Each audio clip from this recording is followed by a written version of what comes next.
Iran ஃபர்ஸ்ட்டே பக்கத்துல இருந்த அமெரிக்கன் பேஸஸ் துபாய், பஹ்ரைன்லாம் அடிச்சாங்க. ம். துபாய் வந்துட்டு அப்போ ஒரு ஸ்டேட்மெண்ட்டும் குடுத்தாங்க. அது லெஜிபிளான்னு தெர்ல. என்ன திரும்ப என்ன அடிக்க குடுத்தாங்க? போறோம் அப்படின்ற மாரி இருந்துச்சு. இல்ல அடிக்கல.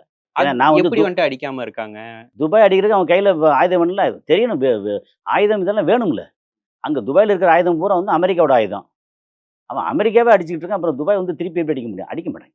இன்னொன்னு அ Dubai, Saudi Arabia, Qatar, Oman, Bahrain, Kuwait இந்த 6 ஜிசிசி கண்ட்ரியும் அவைங்கள வந்து நான் உன்ன பாதுகாக்கிறேன், உன்ன பாதுகாக்கிறேன். அவன் அடிக்க வருவான் பாதுகாக்கிறேன். இவன் அடிக்க வருவான் பாதுகாக்கிறேன்னு சொல்லியே அங்கேருந்து பூரா லூட் பண்ணிட்டு போயிட்டே இருக்காய்ங்க.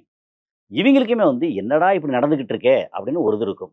அப்புறம் இன்னொன்னு என்னன்னா, இந்த அமெரிக்கா இங்க மேல அவனோட நிழல்ல இருக்கிற வரைக்கும் தான் அங்க மன்னராட்சி தொடரும்.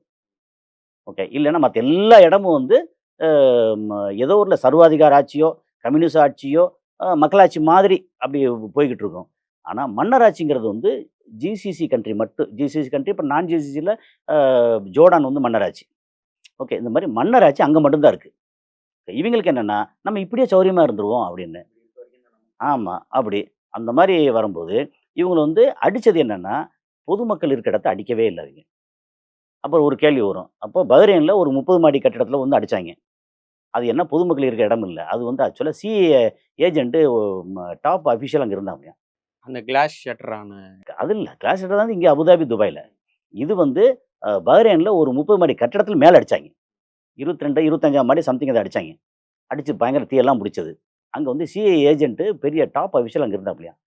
அப்புறம் பஹ்ரைன வந்து ஷேட்டர் பண்ணிட்டாய்ங்க. முடிஞ்சுச்சு.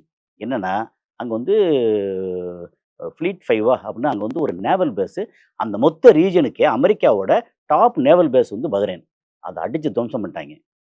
அதுக்கப்புறம் அந்த மொத்த ரீஜியன்லயே ஏர் பேஸ் வந்து ரொம்ப பிக்கஸ்ட் ஏர் பேஸ் வந்து கத்தார்ல. அது அல் உதேத் ஏர் பேஸ். ஓகே. அந்த ஏர் பேஸ் அடிச்சுட்டாய்ங்க. அதெல்லாம் ரொம்ப முக்கியம். ஏர் பேஸ் அடிச்சுட்டாய்ங்க. அங்கங்க கீழ வந்து டெப்ரிஸ் அடிச்சு மேல அடிச்சது கீழ விழுந்துச்சு, அங்க பதிச்சு இல்ல டைரக்ட்டா விழுந்துச்சுன்னு வச்சுக்கங்க.